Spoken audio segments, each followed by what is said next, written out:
कुरान मजीद ने ना नबी करीम अलैहिस्सलाम की मजलिस मुबारका के आदाब बयान किए।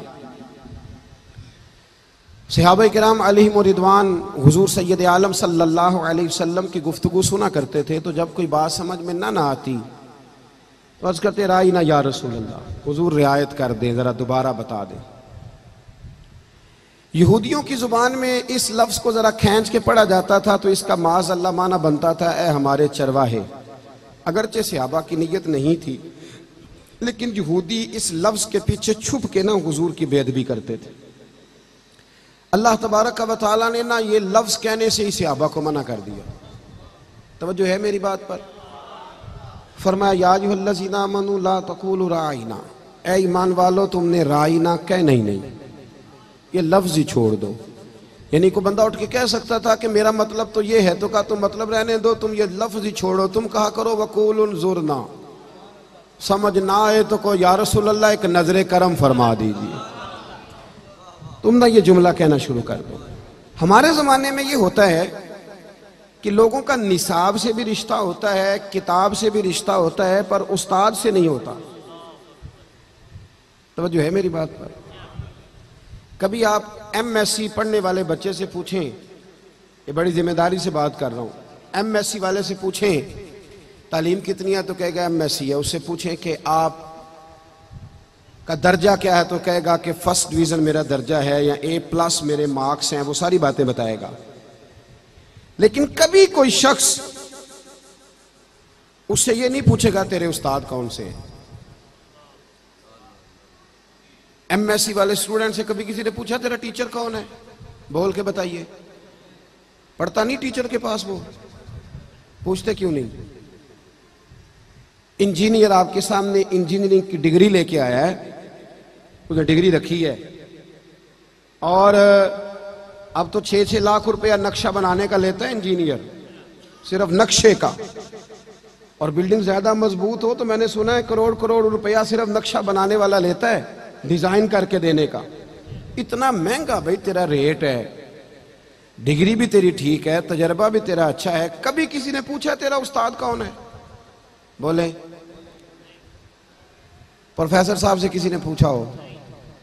लेकिन कोई आलिम किसी मस्जिद में जब भी खुतबा जुमा देता है वो भले बता दे कि मैंने तंजीमुल मदारस की सारे इम्तिहानात दिए हैं, दौरा हदीस किया है, फिर भी लोग उससे पूछते हैं आपका उस्ताद कौन है। ये समझो ना इस बात को, ये दीन रूहानियत एक ऐसी चीज है कि सिर्फ निसाब और किताब से काम नहीं चलेगा, आपको उस्ताद का नाम भी बताना पड़ेगा, आपको अपने उस्ताद और शेख का नाम भी, ये जरूरी बात है, इसके बगैर काम नहीं चलेगा। इसलिए कि ये जो दीन है ना, दीन ये आता ही निस्बत की बरकत से है। जो आदमी हदीस रिवायत करता है ना, आज भी उसको अपनी सनद बतानी पड़ती है। अस्माउर रिजाल का एक पूरा मुरत्तब इल्म है हमारे इल्म हदीस के अंदर, कि आपको बताएंगे आपने हदीस कहां से ली और फिर जिससे ली उसका तारुफ भी कराएंगे, फिर ये साबित करेंगे आपके आपकी उससे मुलाकात भी हुई कि नहीं हुई, और फिर उसके आदिल और सिक्का होने पर दलाइल भी दिए जाएंगे। मैं तो इसका तर्जुमा ये करता हूं कि जिस उस्ताद से आपने हदीस ली आपको उसकी शान भी बतानी है, उसकी आपको अजमत भी बयान करनी। तो मजलिस का माना सिर्फ ये नहीं है कि आप उस्ताद के सामने बैठे हैं तो आप कहें मैंने सबक पढ़ना है, तालीम मेरी मुकम्मल हो गई, अब मेरा उस्ताद से रिश्ता खत्म हो गया। कुरान मजीद ने नबी करीम के आदाब बयान किए। फरमाया ये नहीं होगा कि तुम मेरे महबूब से कुरान और सुन्नत सीखो और चले जाओ, तुमने रसूल करीम की जात से रिश्ता बना के रखना है। और चूंकि दीन मुस्तफ़ा से लेना है, दीन नबी करीम से लेना है, लिहाजा उस मजलिस में जब बैठना है तो उसके आदाब का भी ख्याल करना है, तुमने लफ्जों के चुनाव का भी ख्याल करना है, हुरूफ की तरतीब का भी ख्याल करना है। तुम्हारा अपने उस्ताद से, शेख से रिश्ता जुड़ा हुआ होना चाहिए। इसलिए कहीं भी नबी करीम ने सहाबा से नहीं कहा था कि मुझे कहा करो फिदा का अबी व उम्मी या रसूल अल्लाह, कहा था कहीं हुजूर ने? बोलिए तो सहाबा ने यह जुमला कहां से लिया, ये फिक्रा उन्होंने कहां से लिया? अल्लाह ताला आपको जज़ाए खैर दे दी, मेरा ही नाम काफी हो गया यहां पहुंचने का। अब बुजुर्ग बेशक चीजें अपने पास रखें और मेरी बात सुने। अजीज दोस्तों, कहां से लिया सहाबा ने ये लफ्ज, कहां से लिया? वो ना हुजूर की महफिल के आदाब जान गए थे। यानी जब आप किसी को ये कहते हैं ना कि मेरा बाप भी कुर्बान हो और मेरी माँ भी कुर्बान हो, मेरा दिल भी कुर्बान हो और मेरी रूह भी आप पे, तो जब इतनी चीजें आप कुर्बान करते हैं तो फिर बताइए जब आप उससे कोई फैज लेते हैं तो उस फैज का कमाल क्या होता है, फिर उनके जुमलों का असर क्या होता है। जब आपका जात से रिश्ता मजबूत होता है तो फिर बात पर अमल करना भी आसान होता है। इसलिए शेख से, उस्ताद से हमारे बुजुर्गों के रिश्ते कभी टूटा नहीं करते थे। हमने देखा है कि बुजुर्ग बूढ़े हो जाते लेकिन ईद आती ना, मुझे बताइए उस्ताद साहब सारा साल अपने घर से रोटी नहीं खाते कि शागिर्द दे के आते हैं? इतने मैंने लगता है कोई है मसला है इंजदा, आप सारा साल भेजते हैं इसलिए हाँ ना नहीं करते। उस्ताद साहब अपने खर्चे पे गुजारा करते हैं कि हर महीने शागिर्द खर्चा देते हैं? बोल तो दे यार। नहीं, ये तो मुझे बुलवाना ही पड़ेगा इसलिए कि शक पड़ गया मसले में। उस्ताद अपना ही खर्चा करते हैं, लेकिन हमारे बुजुर्गों का तरीका था, वो क्या था कि साल के बाद ईद आती ना, बिल्कुल रिवायती सा सादा सा अंदाज, तो एक तोड़ा चावलों का पकड़ते, 2-1 किलो चीनी लेते, 200-400 रुपया लेते, एक जोड़ा लेते और हर साल ईद पे उस्ताद के घर जाते। कहते ये नजराना है, क्या ख्याल है आपका? वो सारा साल उस्ताद ने वही चावल खाने और 2 किलो चीनी पे गुजारा होना है, एक जोड़े पे सारा साल गुजरेगा। अल्लाह बड़ा नवाजता है दीनदारों को। पर ये जो रिश्ता था ना, ये उस्ताद और शागिर्द का ताल्लुक बयान करता था, ये ताल्लुक बनाते थे, ये चीजें करीब करती। फिर साल के बाद अगर वहां उर्स है, मज़ार पे जाना है, आप नाराज ना होना, मेरा शिकवा है दीन सीखने वाले लोगों से कि आम दुनियादार आदमी मुरीद होता है तो वो दिलचस्पी ज्यादा करता है। मेरा शिकवा है, आम दुनियादार आदमी किसी आलिम का शागिर्द हो जाए या मुरीद हो जाए तो उसकी अकीदतमंदी का मियार और होता है, लेकिन दीनदार कहलाने वाले, सनदे लेने वाले और बहुत सारे रिश्ते अपने बताने वाले, अपने हल्का अहबाब में बैठने वाले, उनका मिजाज और मियार वो नहीं होता। ये होना चाहिए। कुरान करीम ने हमें ये नहीं हुक्म दिया कि बस ठीक है हुजूर से दीन सीखो और चले जाओ। फरमाया उस रिश्ते को मजबूती के साथ थाम के रखो, उस मजलिस के आदाब का ख्याल करो, महबूब करीम की रिजा को पेशे नजर रखो। और जब हुजूर ने कह दिया कि ये आलिम मेरा जानशीन है तो फिर इसका भी ख्याल करो। हमें ना कई दफा हमारे कान में कोई आके कह देता है कि उस्ताद जी को तो तरीका ही नहीं आया काम करने का, तो तेरी तो शोहरत ज्यादा है, ये तो लोग ज्यादा जानते हैं। तो वो ऐसी पक्की बात हमारे दिल में बैठ जाती है कि फिर उसी पे पहरा देते हैं सारी जिंदगी। फिर जनाब उसी पे ना हम सारी जिंदगी पीछे पीछे हट के। एक साहब से मैंने एक दफा कहा तू जाता क्यों नहीं पीर खाने? तो हजरत साहब के बच्चे जो है ना वो आपस में लड़ाई बड़ी करते हैं। तो मैंने कहा वो आपकी बीवी के भाई भी बड़ा लड़ते हैं तो ससुराल जाना छोड़ दिया है?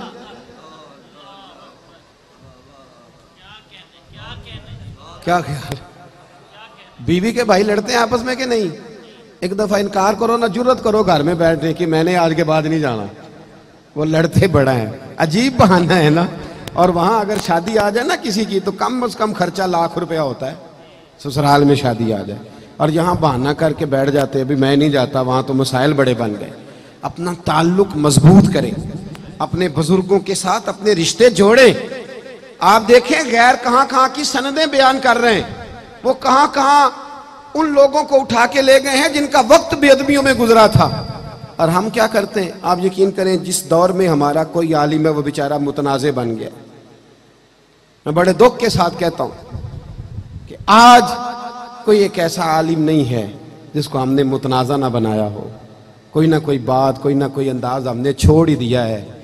क्या देखे जा रहे हैं हम आने वाली नस्ल को? कि कोई शख्स ही अच्छा नहीं था, माज़अल्लाह कोई ठीक नहीं था। और जो बुजुर्ग गुजर गए अभी माजी करीब में, उनका हमने जिक्र कभी नहीं किया, ना हमारे खुतबों में, ना हमारी तकरीरों में, ना हमारे कभी लबो लहजे में। और कभी नाम लेना भी पड़े तो मैं देखता हूँ लोग किस कदर बुखल का मुजाहरा करते हैं। एक बुजुर्ग कहते हैं, मैं एक बुजुर्ग के पास गया और मियाँ नाम ले उस बुजुर्ग का। किसी को इज्जत वो देता है जिसके अपने पास इज्जत होती है। तू जिक्र कर, तू तज़किरा कर, तू नाम ले। और किसी का नाम लेने से तेरा कद छोटा नहीं होगा, बल्कि अल्लाह तुझे और इज्जतें अता फरमाएगा। हज़रत दाता अली अजमेरी रहमतुल्लाह अलैह ने लिखा है कि जनाब सर्री सख्ती रहमतुल्लाह अलैह ना बड़ी तरबियत की थी हजरत जुनैद बगदादी की, बड़ा प्यार से उन्हें सजाया सवारा, भांजे भी थे, मुरीद भी थे।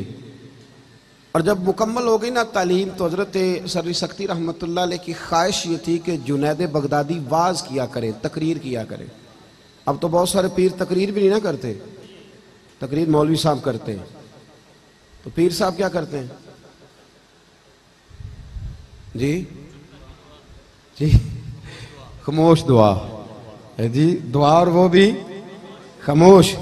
कहते हैं जी हमारे हजरत साहब गुफ्तगू नहीं करते। तो मैंने कहा उसे कहो 4 चीजें सीखे और फिर बयान करे, इसलिए कि खिताब करना मौलवी का तरीका नहीं, मदीने वाले महबूब का तरीका है।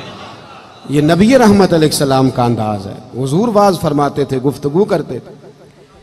हजरत सर्री सख्ती रहमतुल्लाह अलैह ने जनाब जुनैद बगदादी से कहा कि तकरीर किया करो बेटे, ताकि आपकी तकरीर से ना कुछ फायदा हो।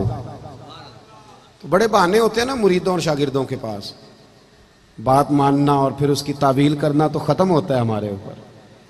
तो हज़रत जुनैद बगदादी कहते हैं मैंने भी तावील कर दी। मैंने कहा हुज़ूर अभी तो मैं खुद नेक नहीं, अभी तो मैं ज़ेरे तरबियत हूँ, तो मैं अभी बाज करना शुरू कर दूँ?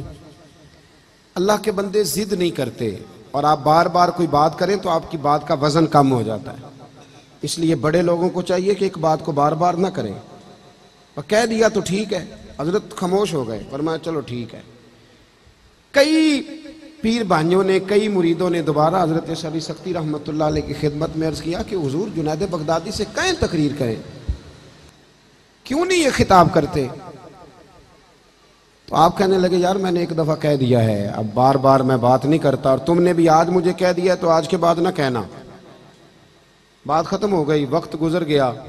दाता साहब ने लिखा है एक दिन हजरत जुनैद बगदादी फरमाते मैं घर में सोया था तो मेरे बख्त जाग गए, ठंडी ठंडी हवाएं चलने लगी, खुशबुएं बिखरने लगी। बस जरा मेरी आंख खुली तो मुझसे ज्यादा खुश नसीब कोई नहीं था, मुझे मदीने वाले महबूब का दीदार नसीब हो गया। अल्लाह तआला ख्वाब मेरी विच आया माही ते मैं ओदे गल विच पा लईयां बावां, ते डर दी मारी अख भी ना खोलां किते फेर विछड़ ना जावां। फरमाते हैं कि हुजूर का दीदार नसीब हुआ, मदीने वाले महबूब ने बड़ा ही नवाजा, बड़ा ही नवाजा, बड़ा दिया हुजूर ने। और जाते जाते ना, तवज्जो है ना मेरी बात पर, कहते जाते जाते ना हुजूर एक जुमला हल्का सा जुमला हुजूर फरमा गए, जाते जाते तेरे आगे हैं यूं दबे लचे फुसहा अरब के बड़े बड़े, कोई जाने मुंह में जुबान नहीं, नहीं बल्कि जिस्म में जान नहीं। हल्का सा एक जुमला। हुजूर फरमाने लगे जुनैद तकरीर किया करो यार, तकरीर किया करो यार, क्या हर्ज है, बात करनी चाहिए। आप फरमाते हैं बाप मेरे तो वक्त जाग गए। मैंने कहा हुजूर अब तो तय हो गया ना, अब तो खत्म हो गई ना बात, तो करेंगे बात। फरमाते हैं कि मैं ये बात मैंने कही तो अल्लाह के महबूब अलैहिस्सलाम तशरीफ ले गए। कहते हैं मैं सुबह उठा ना तो अभी तक मेरे घर से खुशबू आ रही थी, अभी तक खुशबू। एक रिक्वेस्ट कर दूं, ये पैसे लेके आने वाले दोस्तों से मेहरबानी करें, आप अपनी जगहों पे बैठ, आप बात सुन लें, ये बहुत बड़ी दौलत है हमारी, अल्लाह आपको जज़ाए खैर। थोड़ी देर तशरीफ रखे, सुने मैं क्या अर्ज करना चाहता हूँ। फरमाने लगे खुशबू आ रही थी पूरे घर से, मुअत्तर थी फिजाएं। फजर की अजान हुई तो मेरी आंख खुली, वुजू किया, सुन्नत पढ़ी, मस्जिद गया अपने मुर्शिद के पीछे नमाज पढ़ने, शेख सर्री सख्ती के पीछे नमाज पढ़ने। फरमाते हैं फिर शैतान भी आ गया, नफ्स भी बड़ा हो गया। शैतान मुझे कहने लगा यार हजरत साहब ने तो कभी नहीं बताया कि मुझे नबी करीम का दीदार हुआ है, और मुझे तो आज हुआ है। उन्होंने तो कभी बताया नहीं कि ज़ियारत हुई है, तो मुझे तो आज, ये आज भी ऐसा ही हो रहा है। चाय से केतली ज्यादा गर्म है, केतलियां ज्यादा गर्म है चाय से, इनको ज्यादा जलवे नसीब हो जाते इल्ला माशाल्लाह। कहने लगे उन्होंने तो कभी नहीं बताया, तो मुझे तो ज़ियारत हुई है। फरमाते हैं ये चोर था मेरे अंदर, तो मैंने ना हजरत के पीछे 7वीं सफ में नमाज पढ़ी। हजरत साहब ने जब जमात करा ली ना, तो सलाम फेरने के बाद कहने लगे जुनैद जरा आगे आ जा। जेड़े महरम राज हकीकत दे वो ते राज़े हकीकत खोल दे ही नहीं। ये जिन्ना वेख्या नहीं वो करन गल्लां, जिन्ना वेख लिया वो ते बोल दे ही नहीं। जरा आगे आ जा। फरमाते मैं तीसरी सफ में आके बैठ गया तो कहने लगे नहीं पुत्र जरा और नेड़े आ जा। कहते मैं करीब आके बैठ गया तो हजरत ना तस्बीह चला, इधर देखना मेरी तरफ, तस्बीह चला रहे। तस्बीह पढ़ते पढ़ते ना पढ़ते पढ़ते, लंबी बात नहीं, अल्लाह के बंदे ज्यादा वजाहतें नहीं करते, ज्यादा दलीलें नहीं देते, लंबी बात नहीं, उनका तो एक दो जुमले में बड़ा असर होता है। कहते वो हल्की हल्की तस्बीह चलाते ना, यूं मेरी तरफ देखा, यूं मेरी तरफ देखा और देख के ना तो फिर नजर झुका ली और फिर हल्का सा जेरे लब मुस्कुराए और फरमाने लगे अब तकरीर करोगे ना, अब तकरीर करोगे ना, अब तो बात बनेगी ना। वो कहते हैं मेरे अंदर तो पहले ही चोर था। हज़रत सुल्तान बाबू फरमाते हैं ना बांझ फकीरों किसे नहीं मारिया ए हुई चोर अंदर दा। तो वो अंदर चोर बैठा था। तो हजरत ने कहा अब तकरीर करोगे, तो मैं बोल पड़ा, मैंने कहा जी अब क्या हुआ है, चोर जो बैठ गया था। मैंने कहा ना ये शागिर्द बाद में कहते हैं वो मतलब क्या आपको बताएं, हम ज्यादा सियाने हो गए, ये बड़ा मसला खड़ा कर देते हैं। ये तो असातिज़ा की इबारतें ठीक कराते हैं बाद में, इल्ला माशाअल्लाह, ये तो बड़ा कुछ करते हैं भाई। कहा हजरत अब क्या हुआ है, तो फरमाते हैं शेख फिर खामोश हो गए। थोड़ी देर के बाद ना, थोड़ी देर के बाद फिर हल्का सा फरमाने लगे नहीं यार बताता क्यों नहीं, अब तकरीर करेगा ना। तो कहते हैं मेरे अंदर तो चोर था। तो मैंने कहा अब क्या हुआ है। कहते जब मैंने दूसरी दफा कहा तो हजरत ने तस्बीह छोड़ दी और रुख मेरी तरफ फेरा, मेरी तरफ रुख फेरा और फिर के फरमाने लगे जुनैद कल जो रात गुजर गई ना, मुझे ख्वाब में अपने रब करीम का दीदार नसीब हुआ था।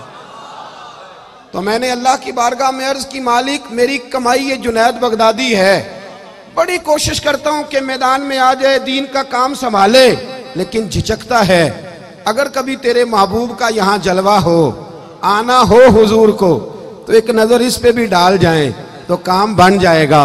हजरत जुनैद बगदादी फरमाते हैं जब शेख ने ये कहा ना तो मैंने अल्लाहु अकबर कहा, कपड़े मेरे फट गए, पगड़ी मेरी उतर गई और मैं मुर्शद के कदम चूमने लगा और मैंने रो के कहा बाबा माफ कर दे, मुझे तो अब समझ आई है मेरे ऊपर जो मेरे महबूब ने करम फरमाया है वो भी तेरी बरकत से फरमाया है, वो भी तेरी वजह से फरमाया है।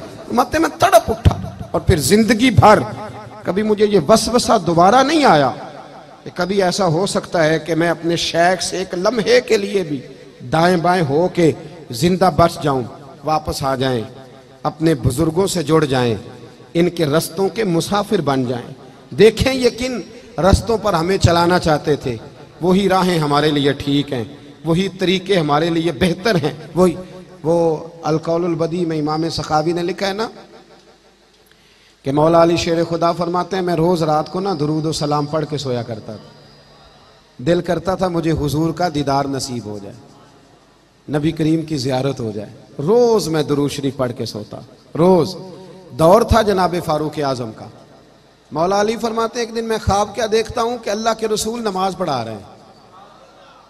हुजूर तो ख्वाब में भी आए तो नमाज पढ़ाते हैं, अब मलंग पता नहीं कहां से आ गए हैं जो बगैर नमाज के ही पहुंच गए हैं। कहते हैं महबूब ना नमाज पढ़ा रहे हैं और मैं हुजूर के पीछे ना नमाज पढ़ रहा हूं, तवज्जो है मेरी बात पर। फरमाते हैं महबूब करीम ने 2 सूरतें कुरान मजीद की तिलावत फरमाई पर बड़ा ही मजा आया। फरमाते हैं हुजूर ने नमाज तकमील पर ना गुलामों की तरफ रुख अनवर किया तो एक सहाबी ना खजूरों का टोकरा लेके हाजिर हुए। कहते हैं महबूब करीम ना खजूरें बांटने लगे। हुजूर ख्वाब में भी आए तो तकसीम ही फरमाते हैं, ऐसे कासिम है कि ख्वाब में भी बांट रहे हैं। कहते हैं हुजूर बांट रहे हैं, सबको खजूरें मिली। 15-16 सहाबा के बाद 17वां नंबर मेरा भी लगा। कहते हैं खजूर मिली, कुछ खजूर का मजा, कुछ दस्ते मुस्तफ़ा का मजा। और फिर बड़े अरसे के बाद ज़ियारत हुई थी, फरमाते हैं मौज लग गई। मेरा दिल करता था ये रात खत्म ही ना हो, दिल करता था रात ना इनकार करी, अज साकी अज मौसम बड़ा सुहाना, ये तेरे कोल शराब पुरानी ते साडा दर्द भी बड़ा पुराना, ते सजना हस हस टाल ना सानू असी पीते हो बाज नहीं जाना। फरमाया आज ना रंग थोड़ा निराला ही हो गया और बस दिल कर रहा था कि ये मंजर खत्म ना हो, कहते हैं हुजूर ने ना खजूर दी, बड़ा मजा, दिल मेरा बड़ा करता था कि एक और मांगू, एक पर अदब माने था, सबको एक एक मिल रही थी, मैंने भी सवाल ना किया। फरमाते हैं खजूर खा ही रहा था कि मस्जिद नबी से अजान की आवाज आ गई, आंख खुल गई, मेरे अंदर से दुआ निकल रही थी, काश ये 5 मिनट लेट अजान देता, लंबा हो जाता काम। चलो खैर, उठा, वुजू किया। मौला अली फरमाते हैं मैंने नमाज भी सुन्नत भी पढ़ ली, वुजू भी कर लिया, पर खजूर का जायका अभी भी मेरे मुंह में मौजूद था। फरमाते हैं जाके मस्जिद के कोने में पहली सफ में बैठ गया। उमर फारूक आए, उनका दौर था, उन्होंने नमाज शुरू की। फरमाते हैं जब उमर ने नमाज शुरू की ना, तो झटका मुझे तब लगा जब हजरत फारूक आजम ने भी वही सूरतें शुरू कर दी जो ख्वाब में नबी करीम ने पढ़ी थी। मैंने कहा इत्तेफाक है। मौला कायनात फरमाते मैंने समझा इत्तेफाक की वही सूरत पहली रकत में पढ़ी जो हुजूर ने पहली रकत में पढ़ी थी। कहते रकत मुकम्मल हुई, दूसरी रकत शुरू हुई तो उमर ने वही सूरत पढ़ी जो हुजूर ने दूसरी रकत में पढ़ी थी। कहते हैं झटके पे झटका मुझे लगने लगा कि ये क्या हो रहा है। फरमाते हैं नमाज मुकम्मल हुई, सैयदना फारूक आजम ने रुखे अनवर फेरा तो खजूरों का टोकरा भी आ गया। मैं और परेशान के मंजर क्या बन रहा है। कहते हैं उमर बांटने लगे 16 सहाबा के बाद 17वां नंबर मेरा भी आया। उमर ने खजूर दी, मजा बड़ा आया।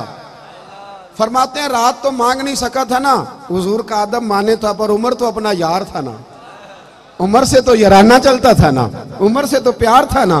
कहते मैंने खजूर खा के फौरन कहा उमर जरा एक और देना, जरा एक और खजूर देना। तो कहते सैयदना फारूक आजम ने उठाई फिर उसको साफ किया, मैं समझा मिलने लगी है। और जनाब उमर ना वो खजूर, मैं मेरी नजर खजूर पे है, और जनाब उमर ना वो खजूर बढ़ाते बढ़ाते दूसरे सहाबी की तरफ ले गए और मुस्कुरा के फरमाने लगे अली ऐसे तो ना कर, अगर रात को नबी पाक से दूसरी लेता तो मैं भी तुझे दूसरी दे देता, अगर हुजूर से दूसरी लेता तो मैं भी दे देता, वहां तूने एक ली है तो यहाँ एक पे ही रहे। तो मौला अली फरमाते हैं मैं भी रोने लगा, उमर भी रोने लगे। तो मैंने कहा उमर तू भी? तो हज़रत उमर कहने लगे वो रात आए थे तो सबको नवाज के गए, वो उन्होंने जलवा दिखाया है तो फिर उन्होंने ना चमक दमक के साथ दिखाया है। भाइयों अपने मशाइख के साथ रिश्ते मजबूत रहेंगे तो फैज का सिलसिला जारी रहेगा, लेकिन कमजोरियां आएंगी जब रिश्ते कटेंगे। वो जिस उस्ताद के साइन होते हैं ना हमारी सनद पर, कभी उससे पूछ भी लिया करें उसकी तबीयत कैसी है। हाँ, वो जो बिल्कुल शुरू में आपको मेज़ानुस्सरफ पढ़ाते हैं ना, नहव मीर पढ़ाते हैं, तो जब आपके नाम के साथ मुफ्ती का जुमला लगने लगे तो कभी उनसे भी जाके पूछा करें कि आप किस हाल में। और जब आप 6 महीने में 3 सफ़र कर रहे होते हैं ना, बैरून ममालिक के, उम्रे के, बाकी सारे, तो कभी देख लिया करें कि उस्ताद साहब ने भी उम्रा कर लिया है, उनका भी दिल करता है कि वो भी जाएं, कभी इनसे भी पूछा करें।